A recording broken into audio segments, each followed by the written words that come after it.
नमस्कार मित्रांनो, आपला उपक्रम आहे दररोज गणितचे 10 प्रश्न. चला पहिला प्रश्न पाहूया. खालीलपैकी सर्वात मोठा अपूर्णांक कोणता? आता ह्या प्रश्नाचं उत्तर आपल्याला काढायचं असेल तर काय करावं लागणार मित्रांनो? अगोदर सुरुवातीला 13 आहे त्याच्यावर 0 वाढून घ्या, 21 टाका, कॉमा ही 9 आहे त्याच्यावर 0 टाका, 13 टाका. परत 11 आहे त्याच्यावर 0 टाका आणि 17 आणि शेवटचा 7 आहे त्याच्यावर 0 टाका आणि 11. याने काय होतंय, तुम्हाला लहान मोठा ठरवण्यासाठी सोपं पडते. तर बघा आता 3 कसोटी बसत नाही, डायरेक्ट 21 गुणिले 21 5 5 21 26 असेल. पॉइंट द्या, शिल्लक किती राहिलं? 26 असेल म्हणजे 4 21 1 21 उरला किती? वजा 21 9 19 वरून घेतला 0. आता 21 गुण ॲक्युरेटच भागाला लागणार आहे तेव्हा तुमचं उत्तर निघणार आहे. 21 9 9 1 9 9 दुने 18 19 बरोबर 6.19 याचं उत्तर आलेलं आहे. आता बघा लावा 13 के 13 2 26 39 39 चौक 52 13 65 63 88 63 88 6चा भाग बसलेला 88 म्हणल्यानंतर 90 वजा 88 12 वरून घेतला 0. 33 39 54 13 65 63 88 63 91 13 4 213 17 220 प्लस 117 उरला 3 वरून घेतला 0 13 गुणे 26 तर 6.92 ह्याचं उत्तर आलेलं आहे. त्यानंतर 17 3 51 17 वाढ 17 85 70 टक्के दोघं 70 टक्के दोघं आता 102 म्हणजे 8 वरून घेतला 0 17 3 51 17 68 17 चौक 68 उरला किती? 68 80 मधून 2 हातचा 1 12 वरून घेतला 0 17 1 17 17 2 34 17 3 51 17 चौक 68 17 5 85 70 टक्के दोघं 119. परत बघा 11 11 टक्के 66 उरला 4 वरून घेतला 0 11 त्रिक 33 उरला किती? 7 वरून घेतला 0 11 टक्के 66. डायरेक्ट उत्तर आता तुम्हाला लहान मोठा ठरवायसाठी सोपं जाणार आहे. आता यातला लहान कुठला आपल्याला विचारलाय, सर्वात मोठा कुठला? तर कुठला उत्तर येणार आहे बाबांनो? ऑप्शन क्रमांक 2 ह्या प्रश्नाचं उत्तर आहे. तर मग काय त्याचा 9/13 ऑप्शन क्रमांक 2 ह्या प्रश्नाचं उत्तर आहे. चला पुढील प्रश्न बघूया. आणि मित्रांनो ह्या पद्धतीने काय होणार आहे, तुमचं फिक्स म्हणजे फिक्स उत्तर निघणार आहे आणि चुकणार नाही किंवा तुमचं पॉईंट मध्ये गलती होणार नाही. नाहीतर तुम्हाला पॉईंट देऊनच भाग हरवायचा म्हणल्यानंतर तुम्हाला लहान मोठं ठरवायला कन्फ्युजन होऊन वेळ जाणार आहे फायनल पेपरला. नेक्स्ट क्वेश्चन बघा. एका शेअरचा बाजार भाव रुपये 1000 असताना तो शेअर विकला, त्यावर त्याला 0.1% दलाली दिली, तर शेअर विक्रीनंतर मिळणारी रक्कम किती? आता बघा किती टक्के भाव दलाली दिली? 0.1%. 100वर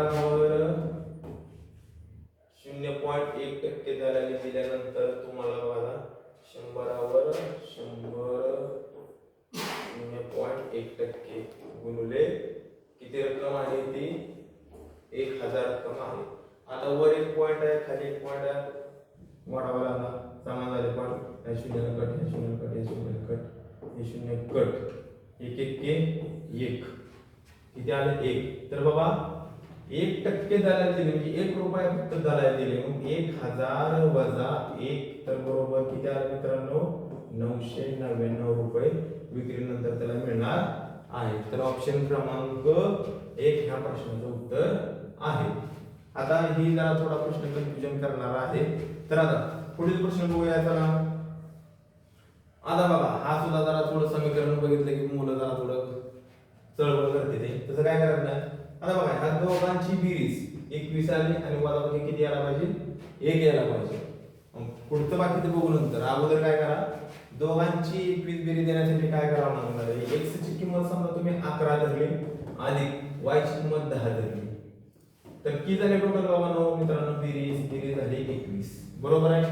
आणि ह्या दोघांची जर तुम्ही y ची किंमत जर 10 धरली, हे 11 धरली आणि x ची किंमत 10 धरली तर तुमचा प्रश्न चुकण्याची शक्यता चुकू शकतो प्रश्न.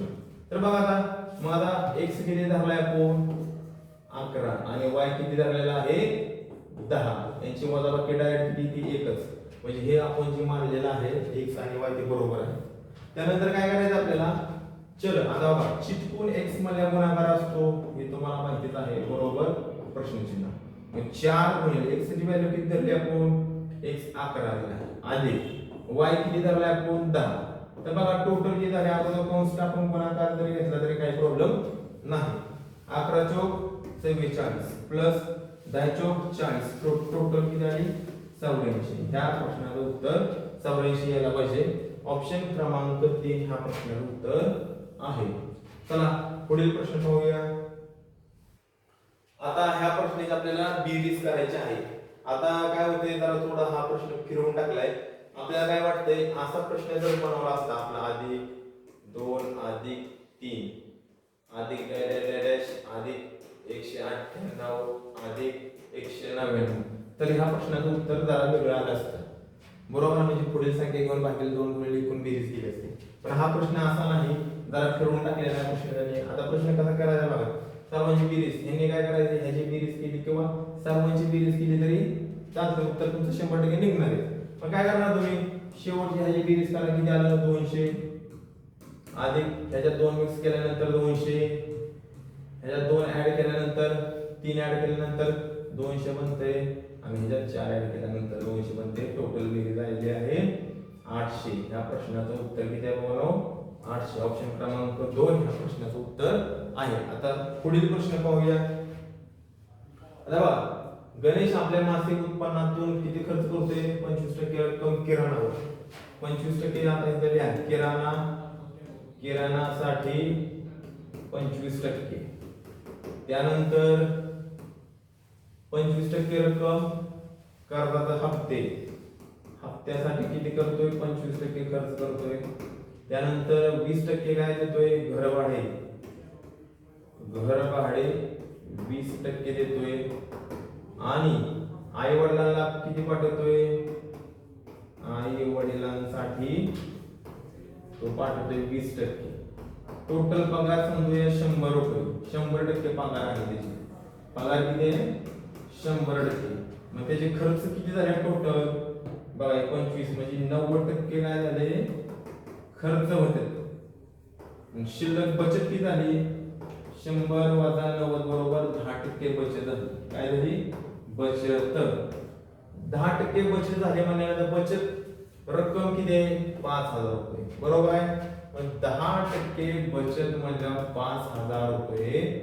तर एकूण पगार किती म्हणले आपण 100 तर 100 रुपये म्हणजे किती आता ते गुणाकार करा तुम्हाला टोटल पगार मिळणार आहे 100 गुणिले 5000 भागिले 10. शून्याला शून्य कट तर किती 50,000 रुपये त्याची टोटल पगार आहे. तर ऑप्शन क्रमांक 2 ह्या प्रश्नाचं उत्तर आहे. चला नेक्स्ट क्वेश्चन घेऊया. आता एका चित्रपटामध्ये लहान मुलांसाठी 3 रुपये व प्रौढ विद्यार्थ्यांसाठी प्रौढ माणसासाठी तर लहान मुले लहान मूल आणि प्रौढ बरोबर आहे. लहान मुलासाठी पिक्चर साठी गेल्यानंतर किती तिकीट आहे 3 रुपये आणि प्रौढांसाठी 10 रुपये बरोबर आहे. आता या चित्रपटाला 25 लोकांनी तिकीट काढले. किती तिकीट काढले बाबा 25 तिकीट काढलेली आहेत. बर त्यावेळेस खर्च किती झाले त्यांचे खर्च झालेले आहेत 180 रुपये खर्च झालेले आहेत. तर काय विचारले त्यांनी की बाबांनो 25 लोकांपैकी लहान मुलाची तिकिटे किती असा प्रश्न. तर तुम्हाला परीक्षेला ऑप्शन मध्ये लहान मुले दिलेले असणार आहेत प्रौढ दिलेले नसणार बरोबर आहे. आता किती तिकीट काढले 25. बरं समजा आपण 25 तिकीट आहेत या 25 मधून समजा आपण ऑप्शन वरून 10 धरलं 10 मुले धरली. मुले किती धरली बाबांनो 10 धरली. तर प्रौढांची तिकीट किती खरेदी केली 15 म्हणजे लहान मुले समजा आपण 15 घेतली. लहान मुले प्रौढ 15 आणि लहान मुले 10 टोटल किती बेरीज झाली त्यांची 25 आणि कमी 25. बर आता ह्या दोघांचा खर्च किती आला म्हणजे 180. तर बघा 10 30 आणि 150 तर टोटल खर्च किती आला बघा 180. तर मग आता लहान मुले किती असणार 100% 10. आता मित्रांनो कन्फ्युजन करण्यासाठी डायरेक्टली 15 ऑप्शनला दिलेला आहे. मग काय होणार आहे आपल्याला विचारले काय लहान मुले विचारले तर लहान मुले 10 येणार आणि प्रौढ 15 येणार, ह्याच्यामध्ये फसायचं नाही. लिहून घ्या, प्रश्न IMP आहे बघा. आता 100 विविध वर्गात मुले किती बाबांनो, मुले 100 आहेत. मग त्यांनी काय केले, आता चहा पिणारे किती आहेत, 60 मुले, बरोबर आहे. त्यानंतर 40 मुले कॉफी पितात आणि 25 मुले चहा आणि कॉफी पितात. आता बघा, कॉफी पिणारे तुम्हाला मिळाले आहेत 40 आणि चहा पिणारे 60 विद्यार्थी. आता बघा दोन्ही तर 25 मुले चहा आणि कॉफी दोन्हीही पितात. 25 मुले काय करतात, चहा. आणि मग आता आपण निव्वळ चहा पिणारे काढायचे. काय काढायचं आपल्याला, निव्वळ चहा पिणारे. मग कसं करणार, 60 वजा, आता चहा व कॉफी दोन्ही पिणारे म्हणल्यानंतर 25 वजा केल्यानंतर 35 मुले निव्वळ चहा पितात. 35 मुले निव्वळ चहा पितात. आणि आता निव्वळ कॉफी पिणारे, काय, निव्वळ कॉफी पिणारे. लक्ष द्या, 25 जे निघलेले आहेत ते 25 आहेत दोन्ही न पिणारे. 25 काय बाबांनो, 25 निघलेले आहेत ते दोन्ही न पिणारे. आणि निव्वळ जर समजा कॉफी पिणारे विचारलं तर 25 न पिणारे वजा केल्यानंतर किती शिल्लक राहतात, 15. तर 15 हे उत्तर काय येणार आहे, निव्वळ कॉफी पिणारे, निव्वळ चहा पिणारे 35, निव्वळ कॉफी पिणारे 15 आणि दोन्ही न पिणारे 25. चला आता त्याचा प्रश्न घेऊ. खालीलपैकी कोणत्या संख्येत 5 या अंकाचे स्थानिक मूल्य सर्वाधिक आहे. आपल्याला काय करायचे, 5 या अंकाचे स्थानिक किंमत काढायची आहे. बघा, स्थानिक किंमत म्हणजे ज्या अंकाचं स्थान आहे 5, त्यानंतर एक शून्य वाढवा, किती झाली 50. या 5 ची स्थानिक किंमत येणार आहे 5 नंतर किती शून्य, 2. या 5 ची स्थानिक किंमत किती, 5 नंतर 3 शून्य. आणि ह्या 5 ची स्थानिक किंमत येणार आहे 5 नंतर 4 शून्य. तर सर्वात जास्त या 5 चे स्थानिक मूल्य कुठलं आहे, तर ऑप्शन क्रमांक 4 या प्रश्नाचं उत्तर आहे. चला नेक्स्ट क्वेश्चन घेऊया. खालीलपैकी कोणत्या संख्येस 3 ने निशेष भाग जाईल. तर ह्यामध्ये काय पाहिजे, 3 ची कसोटी पाठ पाहिजे. 3 ची कसोटी काय, संख्येतील अंकाच्या बेरजेला 3 ने पूर्ण भाग केला पाहिजे. तर त्याला 3 ने निश्चित भाग. आता काय करायचं, 4 आणि 6 कसं करणार, 6 4 10 आणि 10 8 18.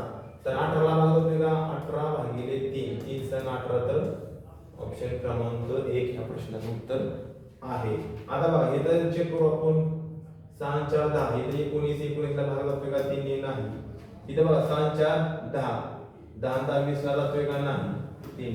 तर इकडे जिथं बी जात नाही, 6 4 10 16, 16 3 ने भाग जात नाही. तर ऑप्शन क्रमांक 1 या प्रश्नाचं उत्तर आहे. आता नेक्स्ट क्वेश्चन बघा, प्रश्न चिन्हाच्या जागी कोणती संख्या येईल. आता ह्याचा काय पद्धत, गुणाकार आहे, पॉइंट विसरून गुणाकार करायचा. 314 गुणिले 0.25, पॉइंट विसरा, 314 गुणिले 25. आता काय करायचंय, एक संख्या शेवटी 5 आहे, एक संख्या सम आहे. याचे काय करा, दुप्पट 50 आहे, याची निमपट करा 1 5 आणि 7. आता गुणाकार करायचा सोपा, 0 5 7 35, हातच्याला 3 5 5 25 आणि 3 28, हातच्याला 2 5 1 5 5 आणि 2 7. आणि आपले 2 पॉइंट सरपत राहिला 78.50 या प्रश्नाचं उत्तर किंवा 78.5 ऑप्शन क्रमांक 2 या प्रश्नाचं उत्तर आहे. आता नेक्स्ट क्वेश्चन संपलेला आहे. तर आपले 10 प्रश्न संपलेले आहेत. भेटू पुढील व्हिडिओमध्ये. जय हिंद.